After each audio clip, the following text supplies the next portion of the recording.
Welcome to Around the Ring. Oh, cut it. Around the Ring is not. Cut it. Around the Ring is not the name of this cast anymore. This is going to be the special announcement. We're going to be called the Off the Top Rope Show. I like that. So watch out. Here comes the elbow. Look for it on Instagram at Dr.Fumes. Alright, so this is going to be... It's going to be a big one. So first off, this is Dr. Fumes, of course, your host, special guest. Hey, San Sensei again. Hello. San Sensei. We're coming at you with Money in the Bank. Happened last night, guys. Yeah. It was a lot to take in. Did you enjoy it first? Did you... The stuff that I did enjoy, I'm upset to say how much I enjoyed them. Because overall, it was just... Like, just looking back, reflecting. Yeah. It's just upsetting. And I guess the theme of this pay-per-view is going to be referees and commentary. They fucking up again? Referees and commentary. And a little bit of continuity, as always. Alright, so the pre-show started off with Usos versus Daniel Bryan and Rowan. And the commentary immediately got my nerves. Just going off with the... Just like, well, what are the Usos doing? Are we to believe they're going to be #1 contenders if they win? Blah, blah, blah, blah, blah. It's just obnoxious. And then you find out that it's a non-title match. So that's... Wait, what? I guess that's why it's in the pre-show. That makes sense, but I thought it was a title match. I thought it was a title match too. A lot of people thought it was a title match. But evidently it was a title match, so that's why... It was on the... That's what justifies it being in the pre-show. But like... I mean, you almost kind of... As soon as you find out it's not a title match, you kind of figure Usos are going to win. Of course. And they did win. Yeah, they did. So, of course, the commentary, because we're all babies, and we don't understand consequences. Vince gives us a bottle. The commentary is like, they're #1 contenders, but they're on Raw. They were just on SmackDown, but now they're on Raw. And they're going to challenge the SmackDown champions. What is it called again? The little thing they're doing in the TV show? Exposition? No, not that. But wait. 4 come to each show. Foreshadowing? Well, not foreshadowing, but 4 wrestlers come to each show. Oh, the wild card? The wild card rule. That's what it is. Yeah. Bad start. Overall. Yeah. The match itself wasn't too bad, but predictability. Bad start. Should have been a title match. Daniel Bryan and Rowan should have won. Should have been against anyone else on SmackDown, but whatever. Sanity? No, whatever. No. Then the main show started. Women's Money in the Bank match. And my pick, I'm going to say right now, my pick was Bayley to win it. Hey, man. I called it. That's my girl. Whatever happened with Sasha Banks? We'll get to that. Oh, shit. We'll get to that. So, the match was, Naomi came out dressed as Killer Bee from Teen Titans. Oh, that's random. I guess she's doing her voice in a new, show. New project. For CW? For DC. DCCW? She came out as Bee. It was Naomi, Carmella, Mandy Rose, Nikki Cross, Natalya, Dana Brooke, Ember Moon, Bayley, and that was the match. And it was a good match, good spots. It was really entertaining for the most part. A lot of good spots out there. It came out with near the end. It was pretty funny. Mandy Rose's partner, Somerville, threw her up on her shoulders and climbed the ladder. Oh, okay. With her on her shoulders. I've never seen that before, so I was like, alright, that's pretty cool. Solid, bro. And, went to go grab it. And, Bayley just runs up and just, mean mugs her and just, doesn't really knock her off, kind of just, more shoves her off. But, she got the Money in the Bank. Yeah, they're all tired, you know, so a shove might seem Shove like is that. enough, Yeah. I guess. So Bayley wins the Money in the Bank, and it was good. It was definitely a good match overall. A lot of good spots. Ember Moon did like some crazy. Her finisher. She's solid, chick. She's thick. Yeah, she's solid. She's thicker than 2 Snickers. So then, yeah, not much to say about that. Like, I'll be honest. Like, the good matches are few and far in between. But I really don't have much to say about it. At the end, though, when the announcer came out to ask, I think it was Charlie, came out to talk to Bayley how she feels about the win. The first thing she asked her is like, we know you were the tag team champions with Sasha Banks, and you've been going on to such great things, and Sasha Banks has kind of been gone. What do you think about Sasha Banks? And it was like, what? Like, they asked her that? They asked her that. Like, well, why? And she was like, well, you know, like, whatever. Who? A person working for WWE? Yeah. WWE asked her that shit. That's weird. Part of the show. I guess that's like calling out Sasha Banks. I think it's funny because like Sasha Banks has been more or less giving WWE the middle finger, and they give her tag team partner the Money in the Bank opportunity. Mm-hmm. And we'll see where the night goes from here. And then they interview about it after. Yeah. More or less calling Sasha Banks out. Probably. So then the next thing that happened was a little segment between Triple H and Sami Zayn, where Sami Zayn, I was gonna ignore this originally, but Sami Zayn's like scared, and he asked Triple H for protection, and Triple H more or less says, "Oh, don't worry, I banned Braun Strowman from the building." So more or less, you're under the impression Braun Strowman's not gonna be in the building. Oh yeah. All right. Yeah.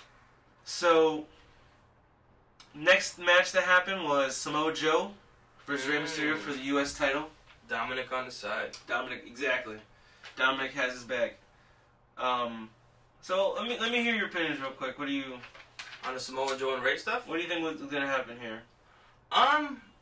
Ray always has that underdog story. He's a really good wrestler. Very, he's a fucking legend. And if you don't think that, then you ever reevaluate yourself. But I kind of hope they give it to him.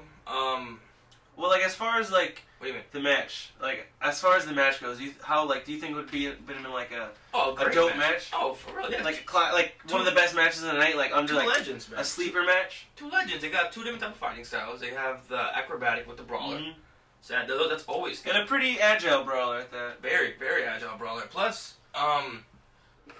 the size difference isn't too drastic. Where it's like Big Show and Rey Mysterio fighting. It's not like come on, but it's believable. It's very believable. The match was over in about a minute and a half. Oh, well, thank you. And Rey Mysterio pinned him in a roll up, and classic Rey. And he won the title. So here's the trickery, the shenanigans, if you will, of the match. When Rey Mysterio went for his Hurricane Rana roll up to pin Samoa Joe, the referee called the 1-2-3, and Samoa Joe's left shoulder was clearly up. They fucked up for the whole 3 count, more or less, and the referee didn't see it, and the commentary called it out.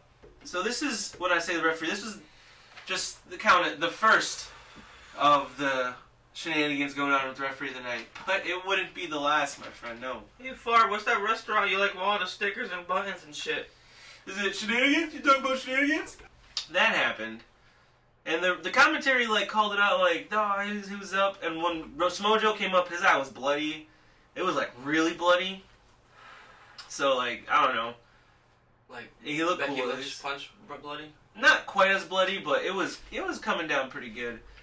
And I called this. I called this before the match. I said Rey Mysterio, if he wins, Samoa Joe would come and attack him when celebrating with his son, and that definitely happened. That specifically did happen. I called that shit. You know they're gonna prolong that story with him being obsessed with. They're gonna use Dominic again, but making the weird. Yo, if Samoa Joe tries to claim Dominic as their son, that should be dumb funny. I mean, Ray, it's happening again, Ray. I'm the Samoa puppy. I wish there needs to be whatever the word is in like Samoan, whatever. What's the language they speak? Samoanese. I don't know. I'm sorry if I'm being offensive, but it. whatever the word for Poppy is in his language, just if he would say it, that'd be hilarious. That'd be fucking great. That'd be a good callback. So then the very next segment after this match was Braun Strowman coming out looking for Sami Zayn. Wait, but I thought he wasn't there. So I guess Triple H is full of Hunter. Excuse my language. Hunter. So the last 3 segments, I'm gonna say were all consistently bad. I really wanted a good match between Samoa Joe and Rey, but oh well. Then the next match, Shane McMahon versus The Miz, and I'll be in a steel cage match. And I'll be honest, I'm tired of this feud. Yeah. It's been going on since before WrestleMania. Shane McMahon won at WrestleMania and some shenanigans. So it's one of Vince McMahon's favorite restaurants. You get the later. And I'll be honest, it wasn't really a good match. I wasn't entertained at all. There wasn't really any good spots. It was like Shane McMahon doing some classic wrestling villain stuff, just running away from Miz as the classic good guy, just I saw looking dumb. I saw the AEW promos and I think it's kind of they're pretty solid. We'll get to that. Just because I said that because it's just getting old, man. We'll get to it. Just keep it in your mind. So, like I said, just some really, really old school wrestling storytelling from like back in the 60s, 70s type of shit. Mm-hmm. Whatever. Here's when I openly got mad. I wish I was recording this because I was really upset at this fictional program. So correct me if I'm wrong, anyone, please, in the comments. Yep. Earlier in the match, Miz went for the figure 4 on Shane McMahon. And Shane McMahon tried his best to break out and he couldn't, and he went to the ropes, and in a steel cage match there's no DQs, so the ref was like didn't call the 5 count. If you grab the ropes in a normal match, right. the rope 1, 2, 3, 4, 5, you'd be DQ'd right. if you don't let go. And so the Miz didn't get DQ'd. He kept holding it. All right, okay. Later in the match, hold up. The Miz goes for the skull-crushing finale on Shane McMahon onto a steel chair, gets it, goes for the pin. Shane McMahon puts his foot on the ropes, and the referee stops counting and calls off the pin. So, isn't that always what they do though? Maybe in a regular match. Oh, this was a cage match. But this is a steel cage match. Oh my god. And we already established earlier that a rope can't break up a count. But then later on, because of lack of continuity, the rope breaks a count. These motherfuckers, yo. And then I was like, alright, this is bullshit, but as long as Miz wins, I'll be at least a little okay. Miz loses. Yeah. Shane McMahon climbs out. You think he's going to go for a superplex back into the ring because Shane McMahon's a crazy, crazy man. But instead, he wriggles out of his baseball jersey and falls outside the ring instead. Fuck you guys. Oh, just put like animal noises or something for all these songs. Alright. You going PG, homie G? I'm trying. That's nice. So, I want to hear your opinion on this, for sure. Let me hear it. So then it was announced that Mick Foley is going to unveil a new title on Raw. They didn't say what kind of title. Oh God, I hope it's not the hardcore title again. Yeah, a lot of theories that might be the hardcore title. What do you think it might be? Something new, something old? It's gonna be old, man. It's Vince. It's Vince. They're gonna bring back. It's probably gonna be the hardcore title again. They're gonna be like, oh, we're freshening things up. We're gonna shake things up with some more. We're going to TV 14. Here's what's gonna be. It's gonna be the Raw Women's Tag Team belts. It's already confirmed? Nope. I'm calling it now. Oh. That's what's gonna be. That's tonight. That's tonight. Yeah. So you've heard it here first. That's what I think it's gonna be. It's gonna. I don't think they need it, especially if they're not even caring about the brand split. But just because WWE always makes the worst decision possible, they're gonna have two separate women tag. Why would they have two separate? There's no brand split now. They're because they're dumb. Jesus Christ. Because they're dumb. I think it's the worst possible decision, so that's what they're gonna do. Yeah. So then, the next segment was Sami Zayn done up Predator style, hanging upside down by the feet. And Triple H is like, oh, cut the camera, blah, blah, blah, blah. And that was that. So, Sami Zayn isn't going to be in the men's Money in the Bank ladder match later. Not happy with this. So, this is just fully, officially burying Sami Zayn from when they started burying him, when Braun Strowman threw him in the trash can. And, okay, I like Sami Zayn, but evidently Vince McMahon doesn't. I don't know what Sami Zayn did to get on his bad side, but he did. They're probably just selling that he's disliked by the company, too. They're probably just selling that, everything is bad, everything is awful. You guys are idiots, kind of rolling, They're trying to make him the enemy for everybody. Sami Zayn? Yeah. I mean, they were doing a good job, but now they're just, they should make him win some matches. I thought they were going to have him win the Money in the Bank match, since they had him in there. And I thought, this is what I thought the storyline was going to be. Oh my God. I thought the storyline for the men's ladder match was going to be a whole bunch of crazy spots, and it was going to be Drew McIntyre and Baron Corbin teaming up, and Sami Zayn teaming up with them to beat everybody up, and then they were going to early on, or midway through, team up against Sami Zayn, Baron Corbin and Drew McIntyre, and to screw him over, and it was just going to be Baron Corbin and Drew McIntyre for a little bit, and then one of them was going to obviously screw over the other one, and either Baron Corbin or Drew McIntyre was going to win. That's what and then Sami Zayn was going to show up, screw them both over, and then Sami Zayn was going to win. That's what I thought was going to happen. And I think it would have been a good match. But instead, we got screwed over. Yeah, we'll get to that. We'll get to that. But no, Sami Zayn's not even in the match. So all my expectations immediately were destroyed. So this is the match coming up that replaced the Usos, Daniel Bryan, Rowan for the title match.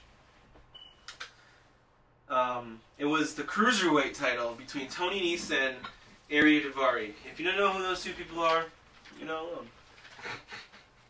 them. Usually, WWE has the Cruiserweight matches in the pre-show, and it's upsetting me because they're always good. And this time, it wasn't really that good. It was kind of upsetting, because, it was that was just kind of an average match. It was the kind of match that anyone could have had on the main roster. But it was between cruiserweights, so it was just kind of bland. So, can I ask you a question just to understand something a little more? Tony Nese retains. The cruiserweights have their own show? 205 Live. That's only cruiserweights? Only cruiserweights. It comes up right after SmackDown on the WWE Network. So the only cruiserweight that's wrestling in the main shows is Rey Mysterio? Or is that other No, there's a couple. There's Rey Mysterio, there's Mustafa Ali, excuse me. Or actually, it's just Ali now. Felt like a butterfly sting like a bee. Ricochet, and that's about it. Wow. Yeah, I made a note here. Most boring cruiserweight match I've seen in a while. The next segment, and this was, I feel like the vignettes between the Triple H, Sami Zayn, Braun Strowman vignettes that they've been having, they've been hints, the beginning of the end, if you will. Because then we have the segment with Triple H and Braun Strowman, where Triple H confronts him, like, "You did this to Sami Zayn," and Braun Strowman's like, "No, I didn't," and Triple H is like, "Yes, you did," and Braun Strowman's like, "All right, whatever." And Triple H's like, "I need you to leave." And he's like, "Alright, whatever." And he leaves. And that was pretty much it. That was the end of the segment. Content, folks. Content. And I guess we're assumed to believe that Braun Strowman did it. No. How was he right now? He was upside down in the middle of the ring? He was upside down at, like, the side somewhere, off of the back. Call it now. It was, what's his face? Sami Zayn? No, it was, Playtime Funhouse. Dude, what's his fucking name? Bray Wyatt? He did it. Ha! That would have been a good twist, wouldn't it? Oh, Fumes, tell me more. Huh! That would have been good storytelling. Oh, shit. We'll get to that. And before we move on, Triple H made a note. I just want to make a note that Triple H told Braun Strowman that he is banned from the arena. So he either lied to Sami Zayn earlier in the night, or he banned Braun Strowman from the arena twice. To which I say, Triple H, get on your game. What's continuity, folks? What kind of boss are you? Exactly. Like, You're banned. I'm banning you again. Did he even use the word again? Or for a second time? No. He just like did it like it was the first time he did it. The next thing we have is Becky Lynch, the champ. Becky 2 belts. Versus the upstart, as they call her, Lacey Evans. And the commentary, like, they've been pissing me off, like I said, throughout the night, as always. I made this note here. They kept saying there's no tapes on Lacey Evans for Becky Lynch to study. Like, she's unknown. She's a mystery. Wait. They do research now on other wrestlers and story? As long as they're on SmackDown or Raw. So, sometimes, if it suits the story. They've been doing it for AJ Styles and Seth Rollins. I don't want to sully the AJ Styles-Seth Rollins match, so I'm trying not to talk about that at all with the rest of this garbage that they've been showing for us. Cocky. Straight up dookie butt. So the Lacey Evans match, and I just want to say that Lacey Evans has been on NXT for a while, and she was knocking people out with her right hand for a while. No tapes? I guess that's just the middle. That's Vince McMahon's fuck you to NXT and Triple H. Like, all this. Maybe that's why they made Triple H look so stupid tonight. This is Vince McMahon punishing Triple H for all these comments. Oh, yeah. That's a good theory. I like that. And I don't know. Because there's definitely tapes. They've been showing tapes. Alright, for the promo of AJ Styles, and I know I said I wouldn't talk about it, but for the promo of AJ Styles and Seth Rollins, they showed pictures of AJ Styles when he was younger, from when he was in TNA and NWA. I remember you telling me they showed different fucking promotions and shit. Yeah, they did some other shit. It was dope. It was cool. They showed pictures of Seth Rollins like training when he was a kid and shit, and growing up in the indies. That shit was fucking awesome. But for Lacey Evans, no tapes. They have no tapes on this lady. Of course not. They could probably work the angle that she wasn't doing anything before. The Cole. So this match, like, it was a little sloppy, I'll be honest. And there was some more referee shenanigans. Hey man, they're not perfect. So this is what happened this time. The referee just didn't count. No. What did he do? So I don't even remember what Lacey Evans did to Becky Lynch, but she did something to her, and she went for the pin for Becky Lynch, and the referee looked at her. She's looking. The referee's looking at this pin. The shoulder's clearly down, and instead of like going to, I honestly don't remember. Instead of counting the pin, he stands up, runs around them, and then goes down for the pin and counts 1, and then Becky Lynch pops out. And they replayed this like 3 times, and Corey Graves is like 1, 2, 3, 4. They counted. Are they working against the refs? He counted it. Like, this is all part of WWE's crazy plan, Vince's senile plan to get ratings back after. He's like fucking himself over. Why is he calling himself out for fucking up? That doesn't make any sense. If we only knew. That is fucking senile. So then right after that happens, Becky Lynch goes for her finisher, and Lacey Evans taps out instantly. It was stupid. I hated it. So then, what happens next was WWE's ongoing effort just to live in the past and show the good guys as complete morons. So Charlotte Flair's music starts playing, and she comes out and goads Becky Lynch like, "Come on, let's wrestle, let's do it now. You're the champ, let's do it. You're the man, let's do it." How far after the first match? Immediately after. Okay. Like, Becky Lynch was walking out, and then Charlotte Flair's music came on, and she walked past Becky Lynch into the ring and was like, "Come on, let's go." And the announcers, the referee, the commentary were like, "This match isn't scheduled right now. What are they doing? Like, Becky Lynch doesn't have to do this. She should just go to the back and relax. She doesn't have to come out." And she should have. She should have. Mm-hmm. And I want to make a note of this because I just want to, like, the good guys should be smart, you know? They should be, like, it's like, they're like, "Oh no, it's the honorable thing to do to, like, yeah, they challenged me, I need to accept this challenge." And she, like an idiot, did it. Mm-hmm. She went out there and did it. She's like, "I guess they're going to make this official." And they made it official. I would have been okay with that. I would have been okay with that if Becky Lynch would have won. But she didn't.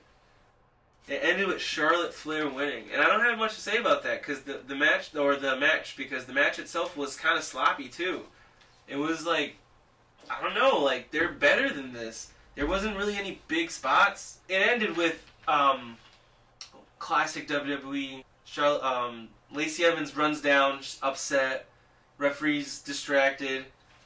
Does her finisher, the women's right, on Becky Lynch. And I just want to make a note that punches are supposed to be banned. Yeah. In wrestling. I saw the picture of the forearm to the face. It looked pretty intense. Like Roman Reigns, his is called the Superman punch, but he really does hit them with his forearm. Big Show had the knockout punch, the KO punch. He really did just straight up punch people straight to the face. Who's gonna? I mean, that should be a DQ every time. The bowling ball to the face. Right. That's pretty much what Lacey Evans does. She just does a straight right hook and punches them. I thought she slapped them. I'm like, alright, she's a lady. She slaps the shit out of people. She just slaps the ever-living, like, doo-doo out of people and knocks them out. I'm like, that's a pretty cool finisher. But no, she straight up, like, punches them. Becky Lynch lost. Yeah. So that was immediately. She should have won. She should have won both those matches. But R.I.P. Becky 2 belts. Yep. But I mean, because what happened next? If it still would have happened almost the same way, I would have been okay with it. Right. Like, I would have still been okay with it. After Charlotte Flair wins, Lacey Evans and Charlotte Flair gang up on Becky Lynch and beat her up. And Bayley comes out and saves Becky Lynch. and like saves Becky Lynch, and then uses her Money in the Bank, cashes in to beat Charlotte Flair, and wins. And that was awesome. I was happy because I wanted Bayley. I've been rooting for Bayley for a while. Right. I think she's awesome. And so I was happy with that. She beat Charlotte Flair. So Charlotte Flair has the record for like the shortest WWE reign, or at least the shortest WWE Raw Women's Championship reign in history. Sure. And so Bayley won. She beat Charlotte Flair. That's what happened. What should have happened, Bayley should have came out, or Becky Lynch should have won, like I said. And then they should have ganged up on her, beat her up. And Bayley should have still came out, protected her. Maybe not as bad as they did, but still should have came out, defended her, and together they would have beat up Lacey Evans and Charlotte Flair. Right. And then they would have been celebrating, but when this girl has the Money in the Bank in her hand, and Becky Lynch has the title in her hand, and they're both like looking at each other, and Becky Lynch just gets upset because she's the man, and she's like, "Wait a minute, why am I celebrating with you? You're like my competition." Right. Like I don't need to. I don't need anybody. Like I didn't even need you to defend me. I could have done that shit myself. And then so she like why don't you fight me right? Like why don't you challenge me right now? I'm the man. I'll fight 3 people in one night. Like I'll beat anybody. Like because she just beat 2 people. She thinks she's the man. Her ego's getting to her. So she goads Bayley now, and like Charlotte Flair goaded her. But instead of Becky Lynch winning 3 times, Bayley comes out on top in a pretty quick match because she's so tired, and 3 matches is too much for one person to do in one night. Of course, yes. And she loses to Bayley for the title. I think everyone would have been okay with that. But instead, she beat Charlotte Flair for the title. Fumes. That would be good storytelling. It would have been good storytelling. Yeah. But what do I know? That's not how shit works, bro. What do I know? And so I forgot this next segment was even a match. It was Roman Reigns and Elias. Oh. WWE's gonna waste all the good fortune and favor that Roman Reigns, quote unquote, naturally earned from fighting through a super tough condition that WWE so shamelessly took advantage of first in bad storytelling. I don't think they should joke around about something so serious if they want to treat it so seriously, but you know. Oh, that's Vince. That's Vince for you, buddy. So yeah, the next match was Roman Reigns and Elias, and they're like promoting it. They think they're gonna do a little promo. They show Roman Reigns walking out like the big dog, and he's getting like kind of a positive reaction, kind of like a. So you can hear some boos and jeers, but some rattling, but you know it's mostly positive. And it's like, all right, you know, like I'm happy that people are starting to find, because like I'll be honest with you, I don't hate Roman Reigns. I like him. He's not a bad dude. Like he's a good wrestler. WWE's just they made him be hated, dude. Yeah, that was their fault. That's their fault. By all standards, Roman Reigns should be the man in WWE. They were trying to make him The Rock, bro. But they tried way too hard. So Elias comes out from behind and attacks Roman Reigns with his guitar. And let me tell you, man, he absolutely smashed his guitar over Roman Reigns' back.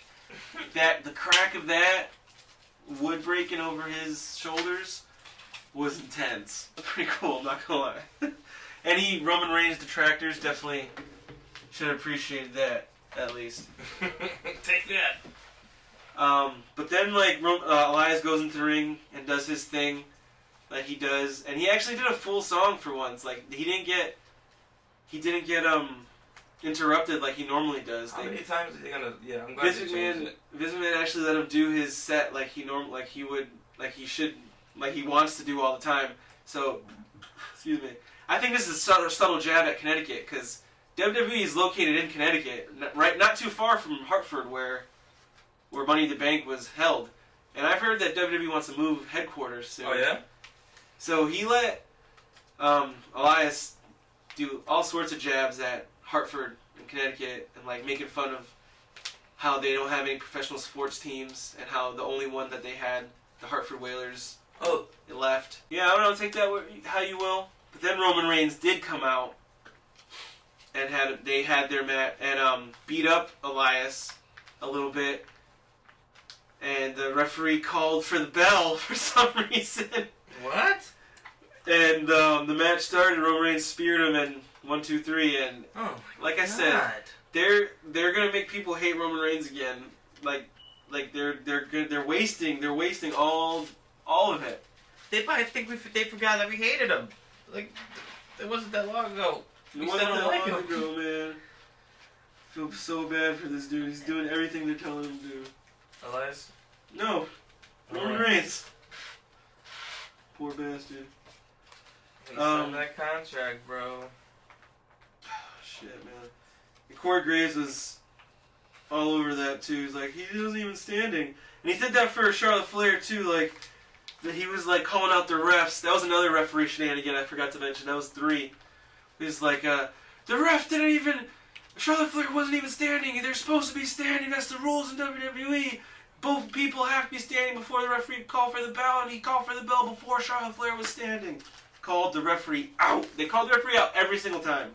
Good. Do your job. So, hopefully they'll put this as part of the storytelling, but knowing WWE, they're not. They're going to forget about it. What story? What's exactly? What continuity? Story? I'm Vince McMahon. I'm the only story you need. It just seems like the Attitude Era all over again's coming up, where WWE has to compete against a upstart brand, like Turner, WCW. Like I said in episode 2 of the former Around the Ring podcast, now soon to be Off the Top Rope. So this is like, it's weird because how similar it is. Like Turner's coming to challenge WWE again. But like last time, they had WCW, which they kind of let WCW, the wrestlers do anything they wanted. The wrestlers had tons of big egos, and they just wanted to, and they were leaving WWE, and they just wanted to screw over Vince McMahon. Yep, the good times, man. And but they were still like more egomaniacal, where it was all for themselves.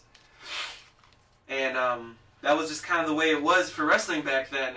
Like, it was just all for yourself. It was all for whoever made the most money. And, Wild West. Like, it was just contractors and just shit. Wild West.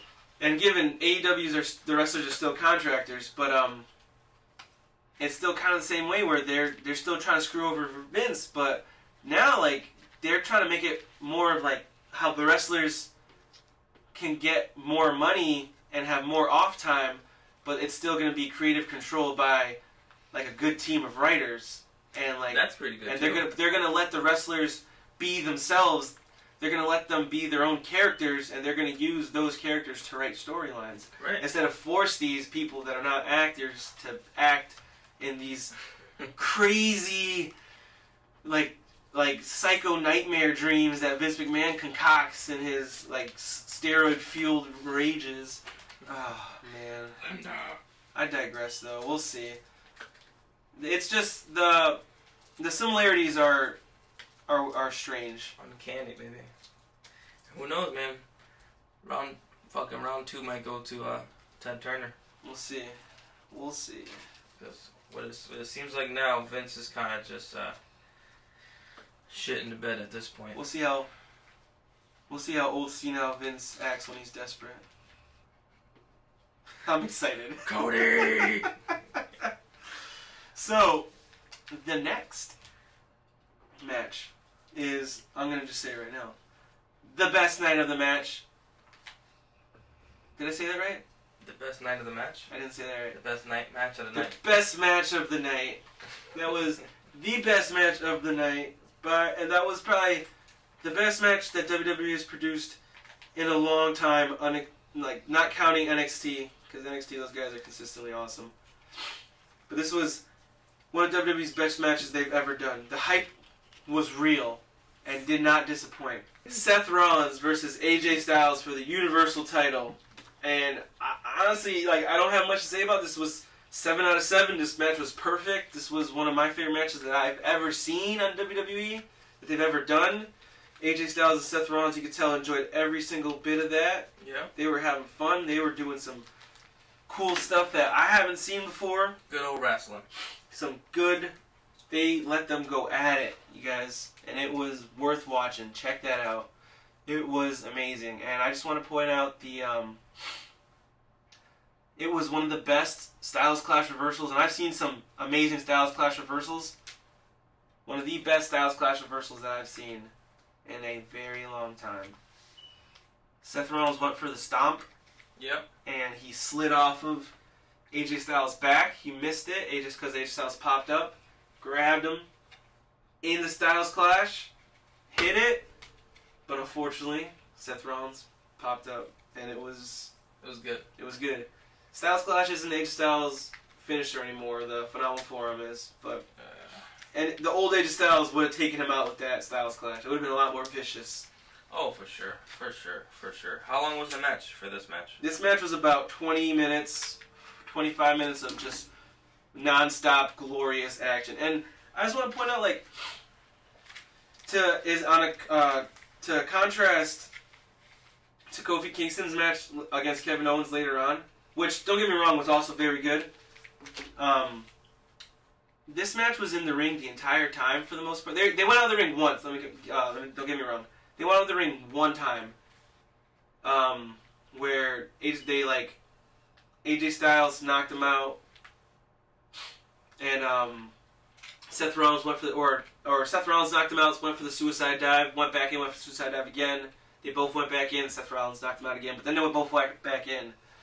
They both went back into the ring, and the rest of the match was in the ring, and it was just like really good like wrestling. Like I don't know what else to say it. And as I was just like later on Kofi Kingston's match, which was the next match, there was a lot more like like crazier like high flying stuff that kind of looked a little sloppy. Yeah. Like I'm not a fan of the high flying stuff where it just looks like the person flies through the air to get hit, and that happens a lot. Which I understand, like you want to protect yourself, so it's just easier to do that and protect yourself. But I want to see more like I like the realistic stuff, and I like it when like it looks like someone's going for a move where you see them go for all the time. It looks more natural. And then the person reverses it, whereas in them just going for some crazy dive that they with their hands like to their side that they never do normally, and then get the reverse. Like, okay, that's stupid. Like we're not like. Obviously, that's fake. We're not imbeciles. It takes me out of the illusion, if you will. Yeah, that's understandable, bro. Which happened in the Kofi Kingston match, which overall was a good match, like I said. What was the situation? I'll go into that in a little bit, but okay. The Seth Rollins match ended with Seth Rollins hitting the stomp against AJ Styles and retaining the title. I didn't care. AJ Styles lost, even though it's my boy. I wouldn't have it any other way. That match ended perfectly. I want to point out it was funny at the end where they played Seth Rollins' music as they do for the champion winning, and then AJ Styles comes back, and you're like not sure if he's gonna attack him because he's attacked him before. Right. And he goes for the handshake, and Seth Rollins being really dramatic like a little girl and doesn't want to go for the handshake.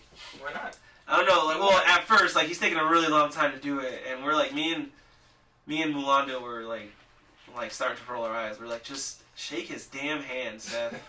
Like, asshole. Like, just fucking do it. And he eventually did do it.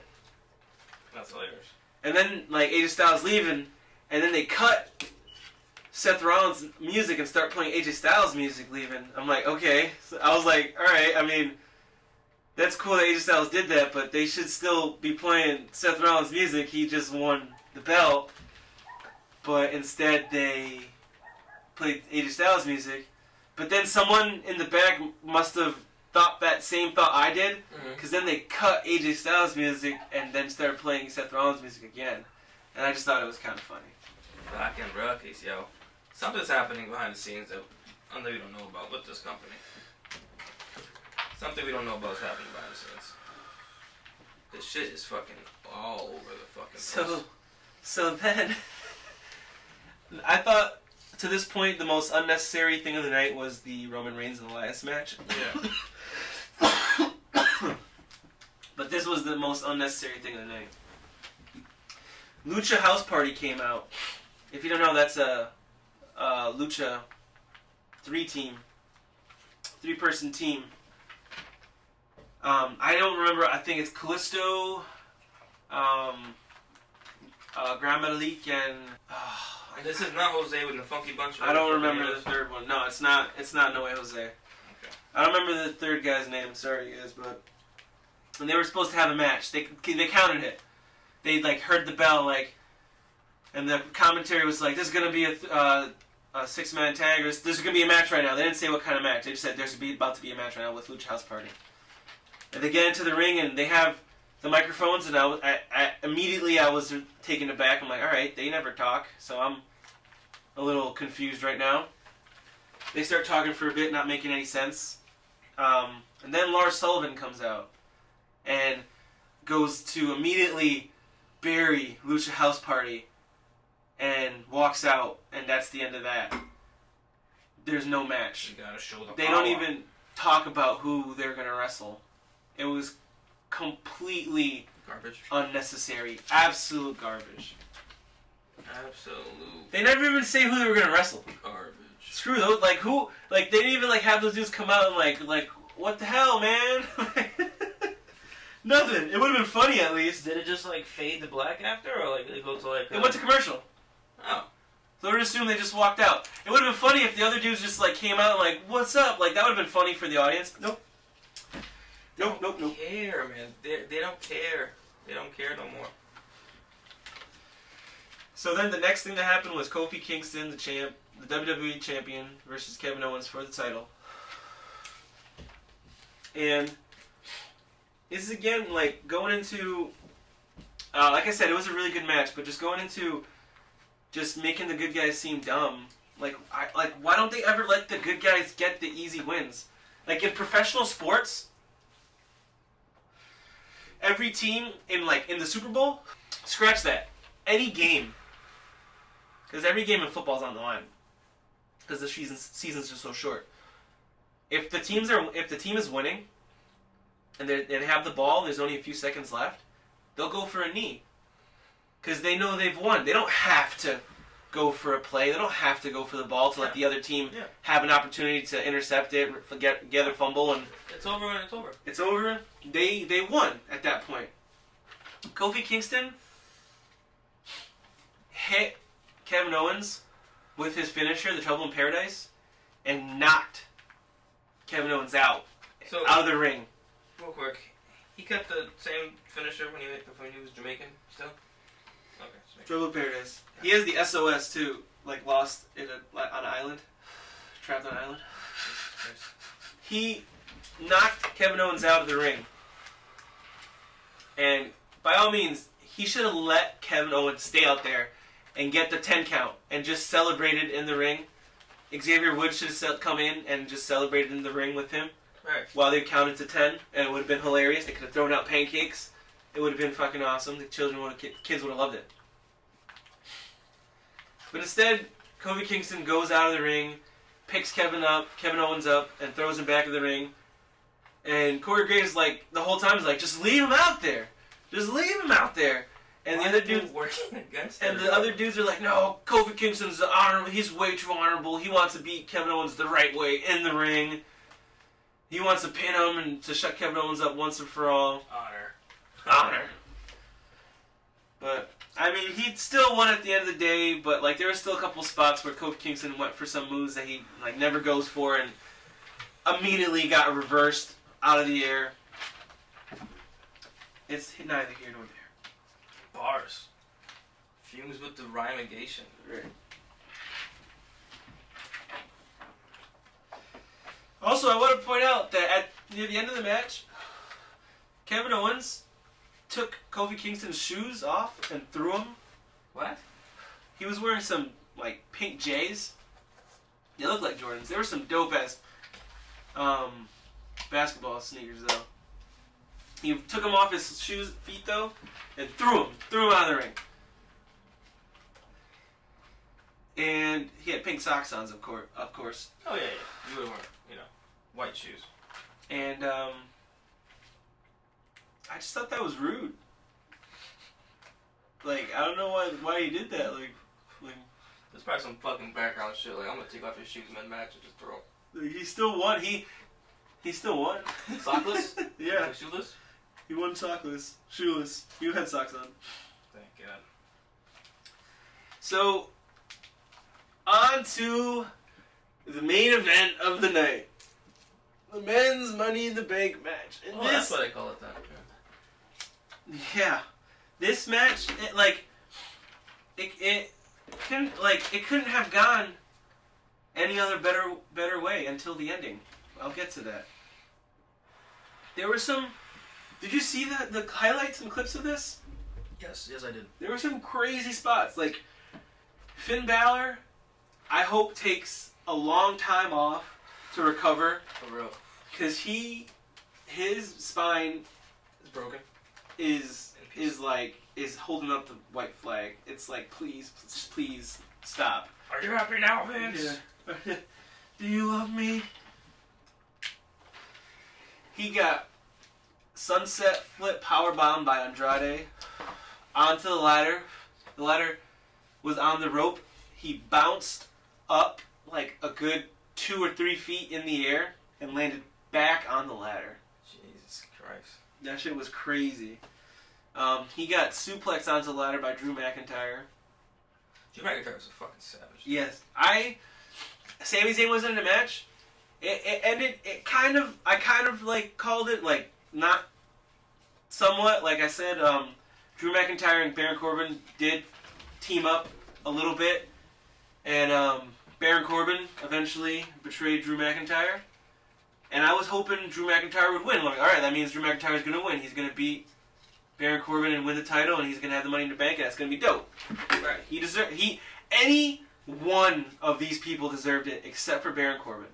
He already had it last year. Sorry, Ricochet. Look, here was the lineup, because MJ, when he was debating whether or not he wanted to go see Money in the Bank, he said there's not really anyone good in the match, and I'm just gonna name out the people in there. It's Mustafa Ali, Ali, Finn Balor, Ricochet, Andrade, Drew McIntyre, and Baron Corbin and Randy Orton.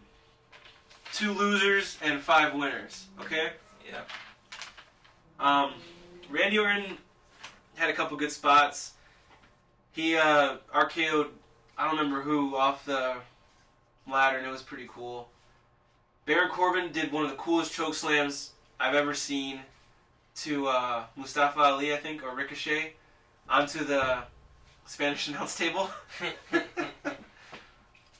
And it was dope. Mustafa Ali did an amazing Spanish fly to Andrade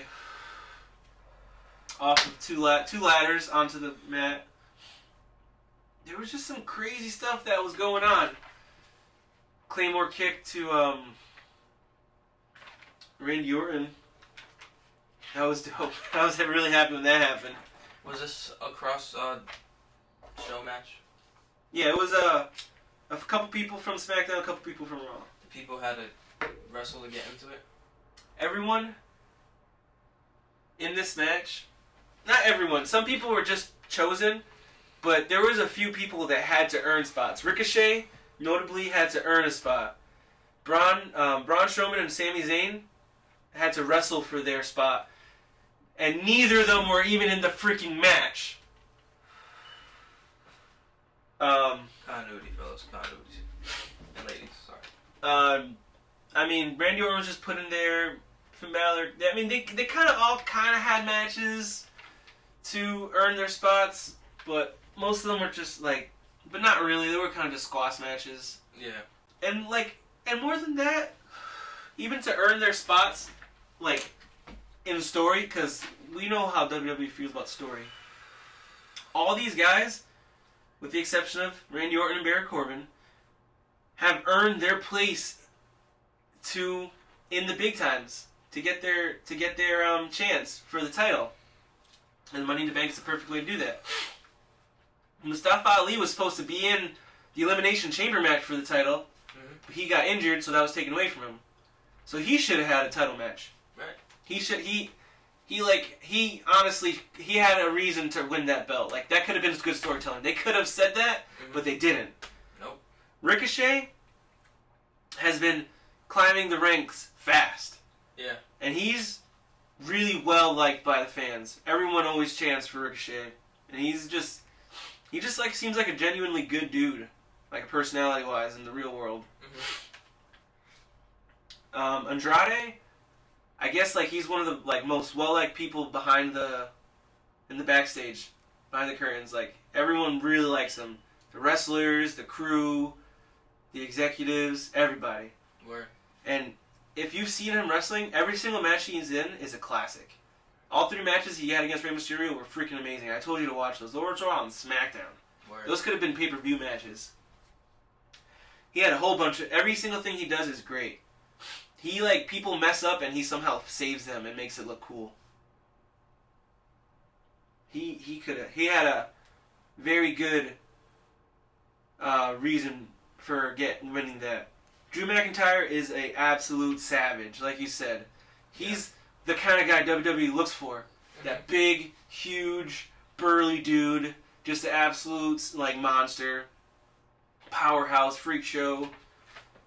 He's been tearing it up. He should have won. Finn Balor, he's been the Universal Champion. He's the current Intercontinental Champion. He has the demon persona. People love him. He has every reason to win that Money in the Bank. It would have been cool. And he was talking about Finn 2 belts. It was a little cringy, but whatever. Baron Corbin, if they would have made him win, at least that would have been very upsetting story-wise. Yeah. That would have been like, alright, like, how is he going to squander this? He's the former that. How are you going to be the former this, Baron? That would have at least been some good storytelling, kind of. Right. I would have been a little upset about it. Like a bad guy. Randy Orton, they could always be like, oh, he's the legacy guy. He's going to win another title. He's just the guy that's on top. WWE's like, he's always Mr. Reliable. You know? RKO's always a killer. I wouldn't have liked it, but whatever. But instead...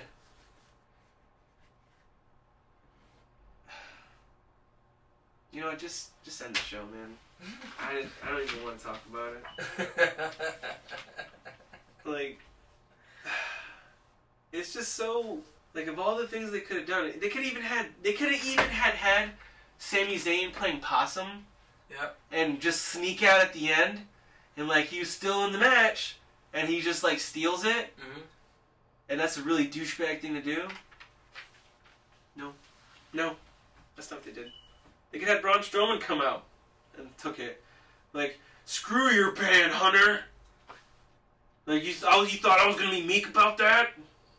I'm a monster. I'm not just going to walk away with my head down between my legs. Like, okay, I'm going to leave here because you told me to.